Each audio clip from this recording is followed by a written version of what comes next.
A Vale chocou o mercado. Todo mundo esperava um lucro bilionário, mas ela entregou um prejuízo de quase 4 bilhões de dólares. O que aconteceu? Mas afinal, esse prejuízo queima o caixa ou é só papelada? Fica comigo que eu te mostro se é hora de fugir ou encher o carrinho. Olá! Hoje a gente vai mergulhar fundo nos resultados da Vale do quarto trimestre de 2025. E olha, os números vieram com um verdadeiro paradoxo.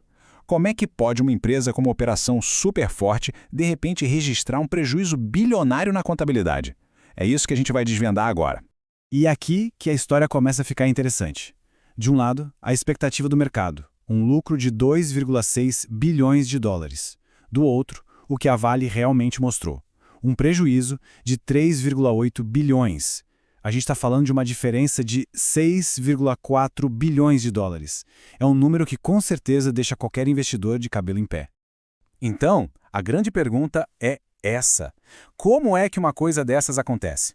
Um trimestre que, na prática, foi excelente, mas que no papel vira um prejuízo gigantesco. Pois é esse mistério financeiro que nós vamos resolver juntos. Bom, para a gente entender esse paradoxo, o primeiro passo é olhar para o que realmente importa no dia a dia da empresa, a operação. E aqui, pessoal, a história é outra. É uma história de muita força e eficiência. E o primeiro número que salta aos olhos é este, o EBITDA ajustado, que chegou a 4,83 bilhões de dólares. Para quem não está tão familiarizado, o EBITDA basicamente mostra o quanto a empresa consegue gerar de caixa com sua atividade principal, sabe? Sem contar aqueles eventos que não se repetem. E olha, esse é um número muito, mas muito sólido. Mas o mais legal aqui não é só o número em si, é a tendência. Dê uma olhada na trajetória. A gente vê um crescimento de 17% em relação ao mesmo período do ano passado e de 10% sobre o trimestre anterior. Ou seja, não foi um acaso não. A empresa está numa crescente operacional bem positiva. E essa força operacional aparece em tudo. A Vale não só cumpriu, como superou todas as metas de produção de 2025. A produção de minério de ferro, por exemplo, foi a maior desde 2018. A de cobre, o melhor trimestre também desde 2018. E no final do dia, o que isso significa? Grana no bolso. Um fluxo de caixa livre bem forte, de 1,7 bilhão de dólares só nesse trimestre. E claro, toda essa potência na operação se reflete num balanço financeiro mais saudável. A dívida caiu em 1 bilhão de dólares, a alavancagem está num nível super confortável e mesmo assim a empresa anunciou quase 3 bilhões de dólares de retorno para os acionistas. A mensagem aqui é bem clara, né? O negócio principal da Vale está a todo vapor, gerando muito valor. Tá, mas então, de onde é que veio aquele prejuízo todo? Se a operação está voando, o que explica esse resultado tão negativo no final das contas? Agora sim, vamos montar as peças desse quebra-cabeça. A palavra mágica, ou nem tanto assim, é impairment. Parece um termo complicado, mas a ideia é bem simples na verdade. Pensa assim, é um ajuste que se faz na contabilidade que não mexe no caixa da empresa.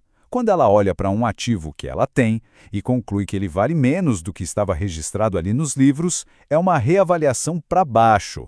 E no caso da Vale, foram 2 ajustes gigantescos que causaram todo esse estrago contábil. O primeiro, uma baixa de 3,5 bilhões de dólares nos ativos de níquel. Por quê? Porque a Vale está menos otimista com os preços do níquel no futuro. O segundo, uma baixa de 2,8 bilhões em créditos fiscais, que também está ligada a essa expectativa de lucros menores vindo daí. Juntando os dois, pronto, temos o tal prejuízo bilionário. E vale repetir, é um efeito puramente contábil. Não saiu 1 centavo do caixa por causa disso. Essa frase aqui resume a situação de forma perfeita. É o que a gente chama de resultado bimodal. De um lado, você tem uma operação, uma realidade econômica super sólida. Do outro, uma fotografia contábil que ficou, digamos, distorcida por causa desses ajustes. E aí fica o dilema para quem investe, né? Em que focar? No caixa que está entrando forte ou nessa visão de futuro mais pessimista que gerou a baixa contábil? Ok, passado explicado. Agora vamos virar a página e olhar para o futuro, porque apesar de toda essa força operacional, existem sim riscos bem importantes no radar da Vale. Quem tem um pé atrás com a Vale geralmente aponta para 4 preocupações principais. Primeiro, a divisão de níquel, que depois dessa baixa toda virou um verdadeiro calcanhar de Aquiles. Segundo, a dependência enorme da economia da China. Isso é um risco que nunca some. Terceiro, os prêmios que a Vale recebia pelo minério de alta qualidade estão diminuindo. E por último, mas não menos importante, ainda existem as questões legais e financeiras de Samarco e Brumadinho que continuam sendo uma sombra. Certo. Com tudo isso na mesa, qual é o caminho daqui para frente?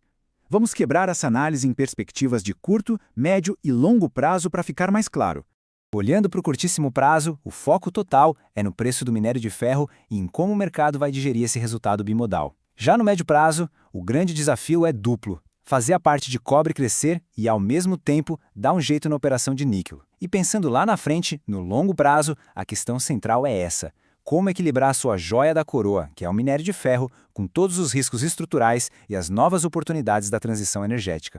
E aqui a gente chega no coração da tese de investimento em Vale. É uma balança. De um lado você tem forças incríveis, um minério de ferro de primeira linha, de baixo custo, uma infraestrutura de logística que ninguém mais tem e uma aposta crescente no cobre. Mas do outro lado da balança pesam os riscos. Qual vai ser o futuro da demanda da China? E os passivos de Brumadinho e Samarco? E será que a empresa vai conseguir investir bem o seu dinheiro nos outros metais? E a gente termina com a pergunta de $1 milhão, que vai definir o futuro da Vale para os próximos anos. O que vai prevalecer? A narrativa da potência do minério de ferro, essa máquina de gerar caixa? Ou a narrativa das incertezas e desafios com os metais para a transição energética? A resposta para essa pergunta é o que vai dizer, no fim das contas, para onde as ações da empresa vão. Se essa análise detalhada te ajudou a entender melhor o cenário, não se esqueça de se inscrever aqui no Você Especialista. Assim você não perde nenhum dos nossos mergulhos profundos nas empresas e nos mercados que realmente importam. E para fechar, aquele lembrete de sempre. Todo esse conteúdo é para fins informativos, ok? Ele não deve ser considerado de forma alguma uma recomendação de investimento.